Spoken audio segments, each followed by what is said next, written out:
আসসালামু আলাইকুম বন্ধুরা। তো আবার চলে আসলাম একটা নতুন ভিডিও নিয়ে। তো চিকেন স্যুপ করবো, তার জন্য দেখো চিকেনগুলো কাটানো হয়ে গেছে কুচি কুচি করে।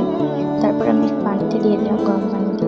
এখানে আছে গাজর কুচানো, বাঁধাকপি কুচানো, সেগুলোও দিয়ে দিলাম।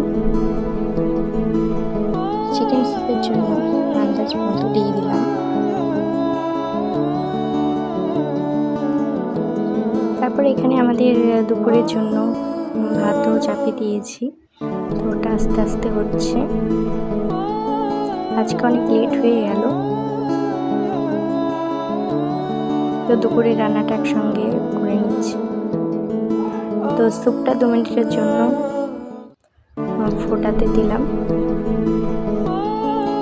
2 মিনিট পরে এসে দেখি যে হ্যাঁ, ফুটছে স্যুপটা। তো এখন পুরোপুরি গাজর বাঁধাকপিগুলো সেদ্ধ হয়ে গেছে। ভাতও ফুটতে লেগে গেছে এখানে। তো পরিমাণ মতো দেবো এবার ভিনিগার। পরিমাণ মতো দেব সয়া সস। এবার ভালো করে নাড়িয়ে নেব স্যুপটাকে।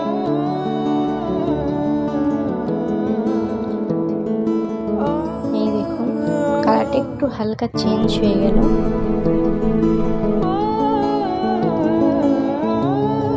তারপরে দেব গোলমরিচের গুঁড়ো পরিমাণ মতো।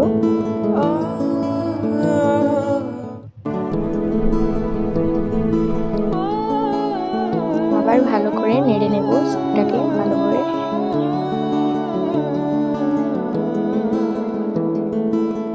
আর হ্যাঁ, লবণটা আমি আগেই দিয়ে দিয়েছিলাম স্যুপটাতে, তোমাদেরকে ভিডিওর মাধ্যমে দেখানো হয়নি। তো ভাতটা ফুটে এসেছে, তো আস্তে দিলাম ভাতটা, গ্যাসের লো ফ্লেম করে।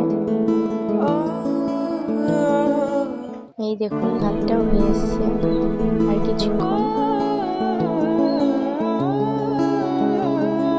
তারপরে সবার শেষে দেব কর্নফ্লাওয়ার, যেটা আমি ঠান্ডা জলে ভিজিয়ে রেখেছিলাম। এটা এবার স্যুপে দিয়ে দেবো লাস্টে। এই দেখুন, আমি দিয়ে দিলাম কর্নফ্লাওয়ার। তো এবার 1 মিনিট ধরে এটাকে ভালো করে ফোটাতে হবে, তাহলে আমাদের স্যুপ রেডি। দেখুন, কর্নফ্লাওয়ারটা দেওয়ার সাথে সাথে কেমন কালারটা চেঞ্জ হয়ে গেল, একটু সাদা সাদা ভাব হয়ে গেল স্যুপটার। দেখো কত সুন্দরভাবে আমাদের স্যুপটা তৈরি হচ্ছে।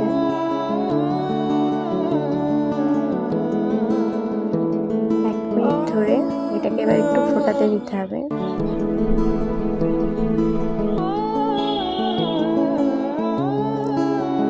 ফুটে এসছে, এবার আমি গ্যাসটাকে অফ করে দিলাম। আমাদের স্যুপ রেডি। টাটা।